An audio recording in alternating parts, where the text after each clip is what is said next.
everyone. Happy Inauguration Day. The day has finally come. I'm sorry I've been yelling. My voice is a little hoarse, but we are finally here. We are finally here. We have a new president of the United States, Joe Biden, and a new vice president of the United States, the first female vice president of the United States, the first black vice president of the United States, female, the first Asian vice president of the United States. There's a whole bunch of firsts today. I just want to start off by saying hello to all of you. And I want to start off today by saying thank you. I got so many messages today, emails, inboxes, comments, for you guys showing your love for everything that we have accomplished as a cabinet and these trying times and getting everything together, and the love that you all expressed today. I do deeply appreciate, and I do not take for granted, and I do love you for it. We have quite a packed house already, bitch. I'm just saying, we have a lot to talk about today. Okay, so first off, bitch, because I want to hurry up and get him out the way because the day wasn't about him. Trump leaving to YMCA, bitch. I cannot. First off, you fucking the gay anthem up, bitch. I know old queens was turning in their graves, bitch. You taking YMCA, bitch? Why? Mother, why? Like, really? Like, you don't even fuck with us like that. You taking our anthem and you don't... Girl! Then he did like 800 pardons. Lil Wayne got pardoned. Kodak Black got pardoned. A bunch of motherfuckers got pardoned. But somebody who didn't get pardoned was motherfucking Joe Exotic, bitch. The gag of the century. And see, Joe Exotic is a metaphor for what Trump really thinks of the people that follow him. He don't really care about them. Joe Exotic is about as Trump supporterish as you can get. From the aesthetic to the belief system, Joe had his limo outside waiting. Joe just knew he was going to get a pardon, bitch. And Trump said, you going to do every 22 of them years, sis. And you're gagging right now. You got left out to dry. The only people that them parties is reserved for is people that paid for them, people that got dirt on his ass, or people that for some strange reason he just liked.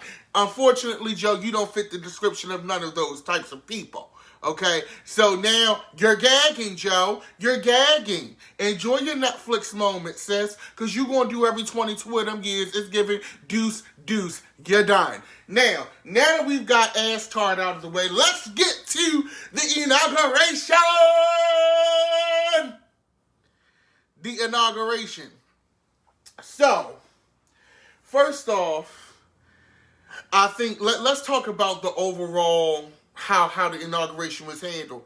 I think for them to be under COVID restrictions and this and all of this shit that's going on and the National Guard having to be there and this, that, and the third, I think it went off without a hitch. Job well done. Job well done. I didn't have any problems with it. I think it was what we needed. It was a certain level of boring and uneventfulness that I found very refreshing. I like the fact that nothing happened. I like the fact that, Amy Klobuchar was given, I am the co-pastor in my church on her MC duties, bitch, giving host of inauguration. I like the normalcy of it. I really did. I think Joe's speech was on point.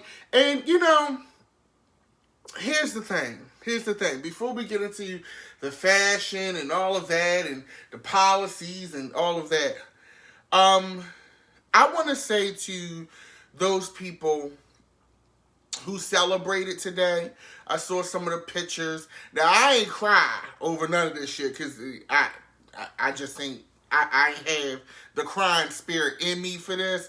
It was nice to see, sis, but it's not giving Mary J. Blige black sunglasses with the scarf. I can't do it. But I will say, For the people that celebrated, good for you. I think that people needed this time. They need it today. They need it today. As a country, we needed this sigh of relief. We needed this moment. Does that mean that everything is right with the world, and because Joe Biden is the president now, that we just going to snap our fingers and wiggle our nose like Bewitched and shit's just going to change? Absolutely not.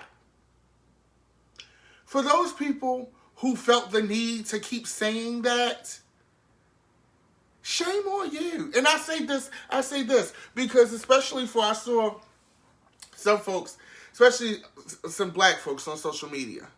And not to throw anyone under the bus, but I saw them on social media and they're like, y'all accept the bare minimum and this, that, and the third. Sis, you be at Whole Foods. You be at Sprout. You order from Amazon. I see you in Target. You're really no different than anybody else. Okay? You just choose to act that way on social media. Let people have their day. And that's a referendum on your faith in your own people, that you believe that people can't rejoice in a madman exiting the White House, but at the same time hold this administration accountable.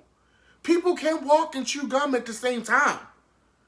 Just because some of these ladies had their pearls on and their chucks, that don't mean that these people are not going to hold this administration to account. I saw when I was saying we're going to have the cabinet meeting after the White House press conference, and I had posted a picture of Biden's 7-day agenda, and people was already saying, he ain't talk about this. When is he going to bring this up? So that doesn't mean that people aren't going to hold this administration accountable, but let people have their fucking day. Like, y'all just are like, are you that miserable that you cannot have one day, just one, where you just sit back and say, ding dong, the witch is dead, bitch? Do you want a revolution? I get it. Do you want a civil war? I don't. Although I am licensed to carry and I'm strapped like a motherfucker, I don't want to have to use the guns that I own against people in the street, my own countrymen. Y'all act like that's what the fuck y'all want, and half of y'all not even prepared for that shit. I say this shit every time. Like, kill that shit. Shut the fuck up. Let people have their day. The man has been in office for less than 12 fucking hours. What is wrong with you? Oh, God, if I had a fucking weave, I would flip that bitch. Because y'all just got on my goddamn nerves. Now, the inauguration, bitch. First off, congrats to Kamala Harris.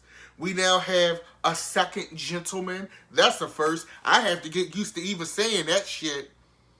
Okay? Like, the second gentleman. Okay?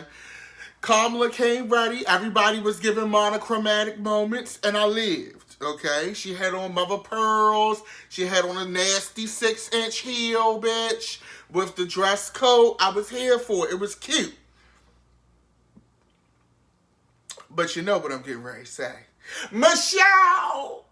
Aunt Shelly, bitch. First of all, Michelle Obama came dressed like she was a motherfucking sorceress in Mortal Kombat, bitch. Okay, first off, shout out to Yanae Damtu, who is, and I hope I'm not butchering your name, sweetie, but she's the hairstylist from DC. Shelly, because you know, let's be real here. When Shelly first came to the White House, she wasn't giving you fashion. She was giving you, I'm a politician's wife, I'm a lawyer, I'm a professional fashion. And it's a fucking difference, okay? Now, Shelly been living in D.C., she letting her inner Chicago come out, bitch. She said it's going to be giving maroon pantsuit with the long coat, bitch, and my hair is gonna be bouncing like my motherfucking titties, bitch. It was giving Dolly Parton tits the way them curls was bouncing, bitch. It was giving boom, boom, boom, all up in the motherfucking camera, bitch. And I saw a slight chocolate highlight. I was here for it, Michelle. I was here for it. Shut it down. Your fave could never. And when I say never, I mean never, bitch. Okay? Michelle Obama let these hoes know. And you know what's so crazy? What is so interesting about the Obamas is that they're celebrities amongst politicians. Like, you had your people, Elizabeth Warren's, Bernie was there in the cut on his lawn chair, his coat and shit, chilling. But the Obamas are really celebrities amongst politicians. You see how when they opened that door, President and Mrs. Obama, bitch, and they was like, yes, bitch, they gagged. It is what it is at this point. There's a certain level of regality that they have. It's a certain star quality that they have that a lot of those folks don't have. It's transcendent. It's transcendent beyond, being a politician. It's transcendent beyond being in the White House. It just hit different, okay? And she slayed with a damn mask on. Shelly ain't even take her mask on. And Bush couldn't wait. He broke his neck trying to find Shelly, okay? Shelly was looking good. I want to say this. I feel like Michelle Obama is it's certain first ladies that almost outshine their husband or are on par with their husband, who is the president. And that's Jackie Kennedy, Hillary Clinton, love her or hate her, and Michelle Obama. Those ladies really give you, they fulfill the potential of what a first lady can be to the utmost level. You don't have to like Hillary, but Hillary was a transcendent first lady. She transformed being a first lady into a hell of a career. Whether you like her or not, whether you voted for her or not, you can't deny the bitch took being the president's husband to a whole nother level. Jackie Kennedy, from a fashion perspective, from a diplomacy perspective, took being a first lady to another level. And then you have Michelle Obama, who did those same things and took being a first lady to another level. That's just the bottom line. That's the bar. Those three changed the game for first ladies. It is what it is. And that's just fucking facts. And anybody who got a problem with Shelly, tell them come see me. Now, I want to say this. Today was, let's look at the politics of everything, right? Today was great press for Amy Klobuchar. Because what this does for Amy on a national stage is her hosting this inauguration, we got to see more of her personality. Because if we think about it, in debate season, while Amy had great arguments in the debate, I think part of the reason why her campaign couldn't really get off the ground was because people couldn't get a feel for her. The personality piece was missing. And not saying that she has to be this, politically correct, oh my God, miscongeniality piece. But let's face it, in politics, people also vote for people who they feel like they like. And I think that was the piece that was missing from Amy Klobuchar, getting to see her and see the hosting and see her coming back and forth. And she kind of did some press runs for the inauguration on different news networks. It really, to me, from a PR perspective, this was a good moment for Amy Klobuchar. And I think that she did a phenomenal job. I'm not mad at Amy. I wasn't mad at her in the presidential campaign. It's just that sometimes that disconnect can cost you. Mike Pence. Now, here's the thing. Mike Pence is a piece of shit. Let's just get that out the way. He's a piece of shit because he enabled a madman to drive this country crazy, almost at the edge of ruin, for 4 years. So we're not going to disregard 4 years of madness for you deciding to have some shred of decency and do your job for the last few days. Because the reality is this, and I said this online, Mike Pence is really just trying to salvage the ashes of his career. Because, bitch, it's giving Newport 100 at this point. You're done. It's giving ashes, okay? And I think at this point, he still wants to do things in politics, and he's trying to use this to salvage that. Yeah, he showed up. Yeah, he did the duty. He didn't really look comfortable, which I understand. I'm not going to fault him for that, because the reality is, sis, y'all isolated yourself so much, I wouldn't feel comfortable there either. But I do think it was cool, not commendable, but cool that he found one shred of decency to make sure that this administration didn't just come in strictly cold. I think the way that Donald Trump left is also a referendum on who he was as a president. I think it was probably one of the most tacky exits in the history of, in our living history of the United States. I think that it said a lot. And honestly, you have to question yourself. Like, I posed this to the Trump supporters, who I'm probably not going to reach. Y'all going to come in the comments when I post this on YouTube and call me every name in the book for the most part. But is that how you would want your champion to go out, right? Without class, without dignity, without any sign of strength. You watched your champion crumble in his last days, you know, and I just think it was tacky, and it says a lot about how you lead the country. Like the fact that you wouldn't allow the Biden administration to transition properly. You wouldn't give them access to certain things until the very end. You wouldn't invite them in. Thank God we had a president now who's been through this before.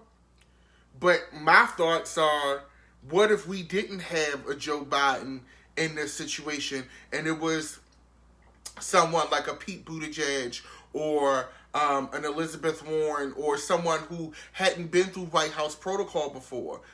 They would have been drowning already because they're trying to play catch up with the transition that the previous administration wouldn't allow. So that says a lot about, you know, who he was as a man. It says a lot about who he was as a president. And moving forward, we have to remember this. And I know that we have the Senate impeachment trial coming up. And I think, honestly, that we should bar him from running for any public office. I think at this point, he's a public safety hazard. And I'm going on record for that. He's a public safety hazard. And that's just the bottom line. Flat out. I think that, once again, overall, the inauguration was handled well. I think that, let me be honest. Who called Jennifer Lopez?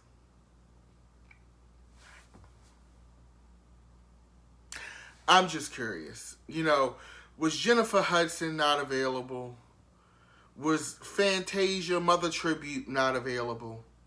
Like, usually, they didn't even call John Legend. Like, you know, they called John Legend for all this shit. John Legend might as well be the official, you know, government function singer, bitch. Like, they call him for everything. I'm trying to figure out. Now, I know they called Jennifer to say, this land is your land. You know, this land is your land. This land is my land.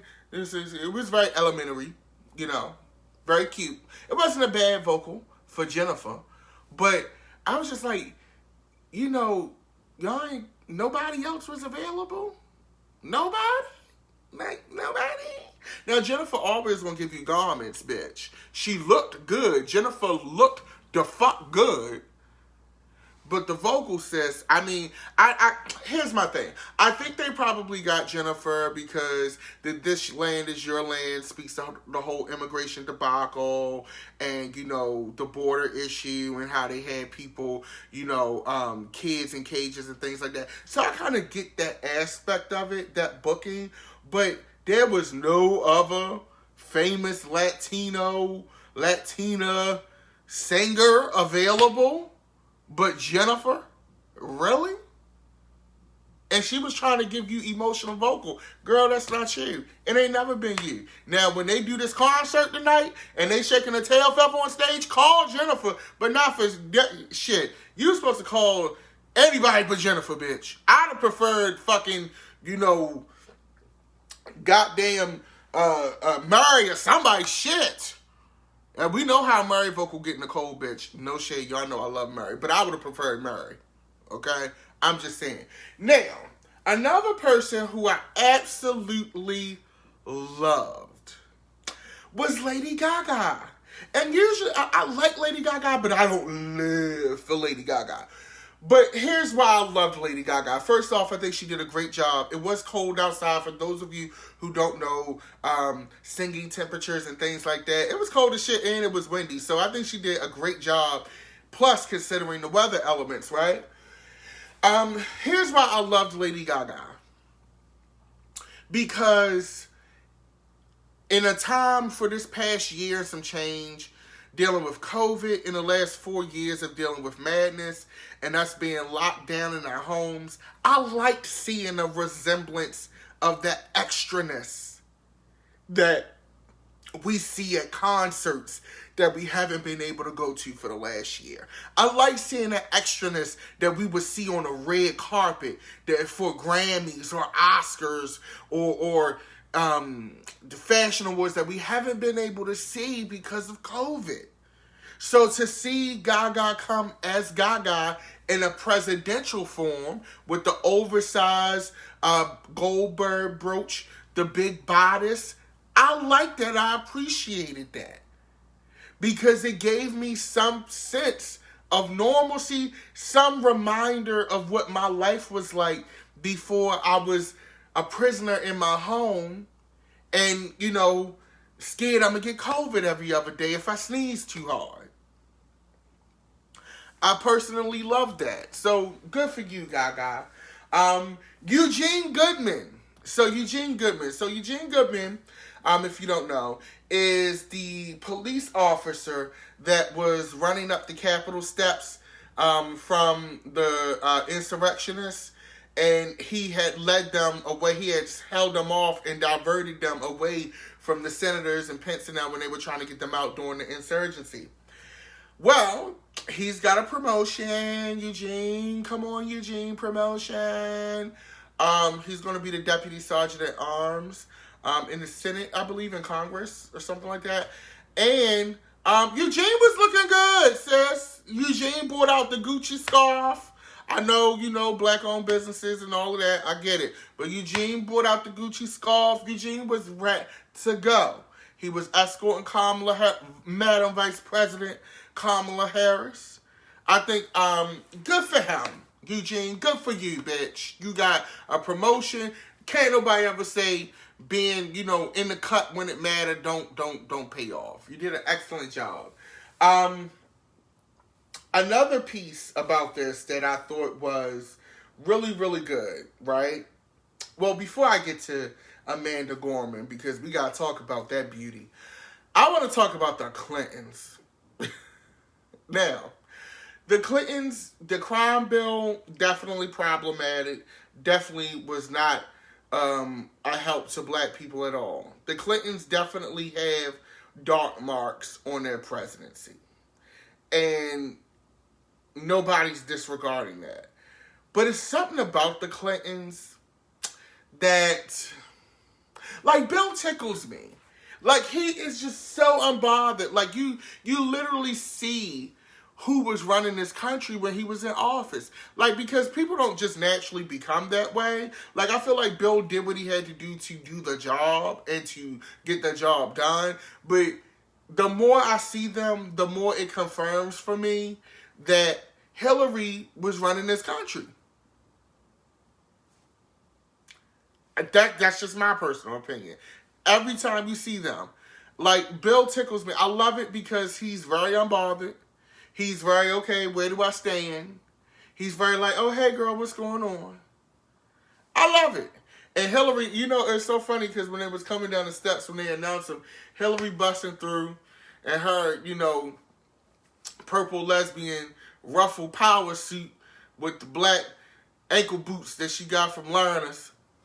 And I lived. Like, it's just something about them that is just like, it's just gonna always tickle me. But I think I think the Clintons are a key. They're a chuckle.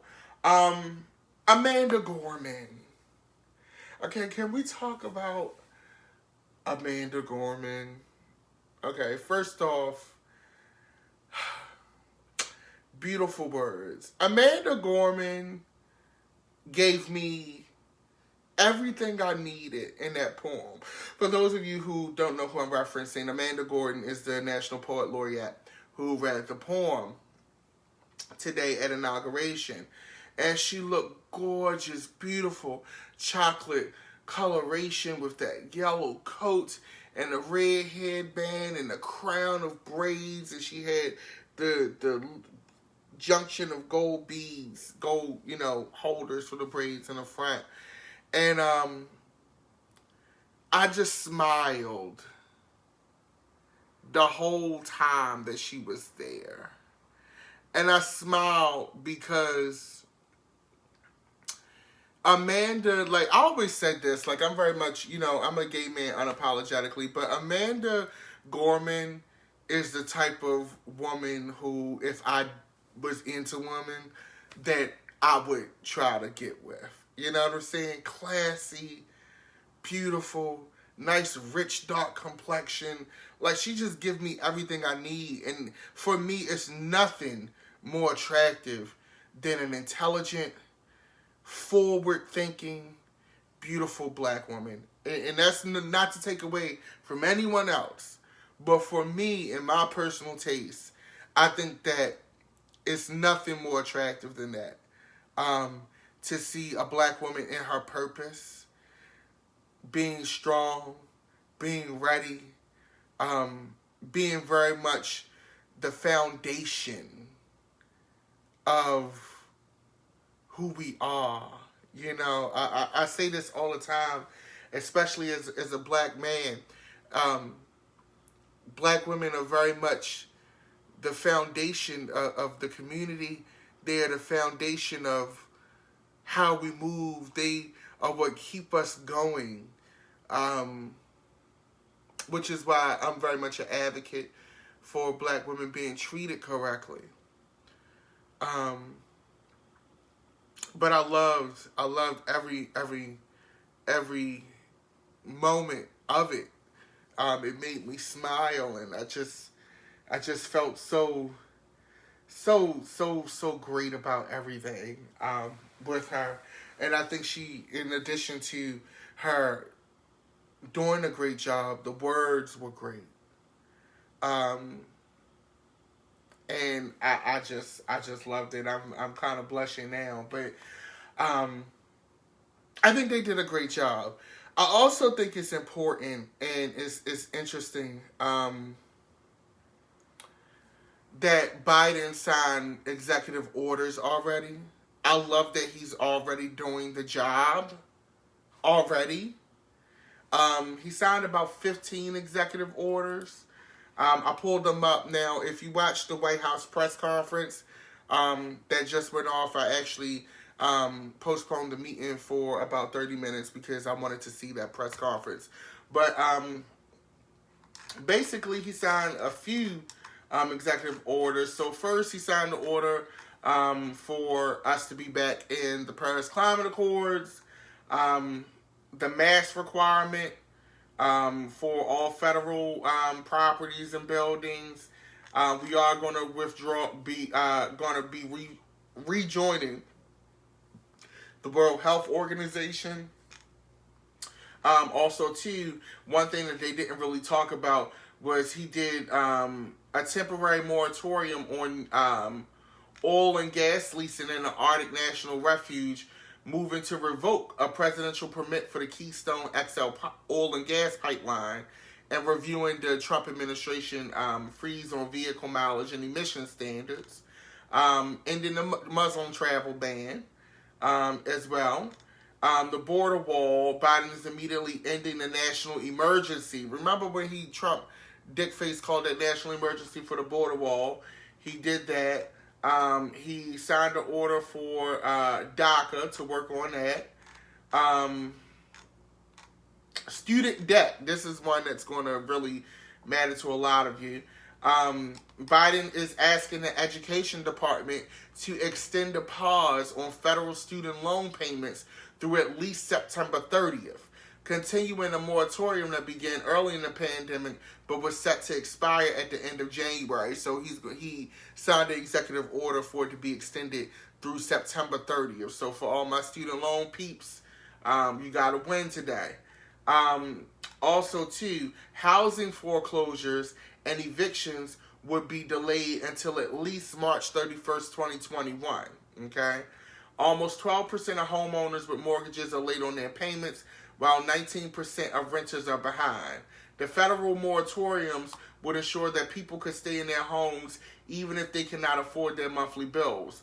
Biden is also calling on Congress to extend assistance to renters. While the moratoriums have aided several million Americans during the pandemic and helped to contain the disease, they have also meant that billions of dollars in housing costs have gone unpaid. So I think that that's a very good thing in light of, I wanted to make sure that I read that and kind of went through some of those, did like a high level overview of it, because with everything going on today, I think we also, in keeping people accountable and in learning what's going on with the administration, we need to know what he actually signed. I think that student loan extension and the housing and renting extension is a great move and a good look for a lot of people. I think it's going to help a lot of folks that we had that time that you know things are happening. So I think for a first day, we've gotten some things done. We got our National Security Intelligence head approved by Congress today as well. So he hit the ground actually doing some work today, getting certain things done. So I'm happy. Before we get out of here, it's a few things that I want to cover though. Once again, as I have been saying in these meetings, Joe Biden is a stop the bleeding president. To me, he is not a big change president. I think his job, at least for the first 2 years, is to kind of reestablish our standing in the world market, reestablish some kind of normalcy for how we as a country do business. Oh, somebody said Garth Brooks. I don't think Garth Brooks was worth talking about. Garth Brooks sounded a fucking mess. He looked good, though. Garth is definitely eating with that big-ass chin. Them royalty checks must be kicking in. But anyway, I think Biden's job is to get us back to normal and whatever normal is. And normal doesn't mean be complacent and not push for change, but we also have to understand where the fuck we at, okay? I honestly think that we will see some type of reforms in our law enforcement.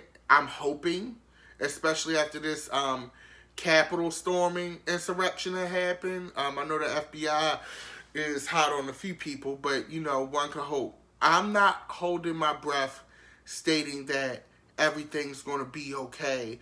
And like I said, we're just going to snap our fingers like Bewitched and shit is going to be different. I'm not saying that at all, nor do I believe that. But I will say this. Even looking at the White House press conference tonight, it was a comfort to see a polite White House press secretary who actually answered questions. And if she couldn't answer the question, she told you, I don't have anything for you right now. If we circle back tomorrow, we might have more information. That's all we asking. That's all we asking. And I look forward to going to sleep at night and not waking up in the morning to utter chaos or a rant or a Twitter feud or some, executive order, craziness happening. And that's not saying that we should go back to being complacent and go back to not challenging government, because we should be doing that. But sometimes it's not what you do, it's how you do it. And I think that that's the biggest lesson that we have learned from the Trump era. Sometimes some of the shit you saying might make sense, but you just so cold about the way you go about it, the way you do people, firing people on Twitter and shit. Like, that's not how you do business. I think that people can still challenge government and once again rejoice in what transpired today. It's going to be interesting to see how the week rolls out. I know Biden did roll out an agenda for the first 7 days. That was refreshing. At least, I know what's going on. He's going to have theme days. So each day is going to be a different subject matter that's going to be approached head on. I know COVID is the first day tomorrow. The economic relief is a piece. The environment, and it's a host of other things as well. But with that being said, I think we had a great day. It was a long time coming. I'll circle back again with y'all next week if you'll have me. I keep thinking you'll leave me now that Trump's gone. But you guys keep telling me there's a lot to talk about, so I'm going to keep talking. But with that being said, I do wish everyone a great night, a great evening, a happy Thursday. If you're watching on YouTube, don't forget to subscribe, youtube.com/Secretary of Shade. You can also follow me on social media at Dapper Damitis if you want to contribute to the channel. You can also do that via Venmo or Cash App at Dapper Damitis as well. As always, it's been a pleasure. I've had a great time with y'all. Let's enter this new era with fresh, realistic perspective. And I'm ready for the ride. Let's see what we get these next 4 years. Y'all have a good one.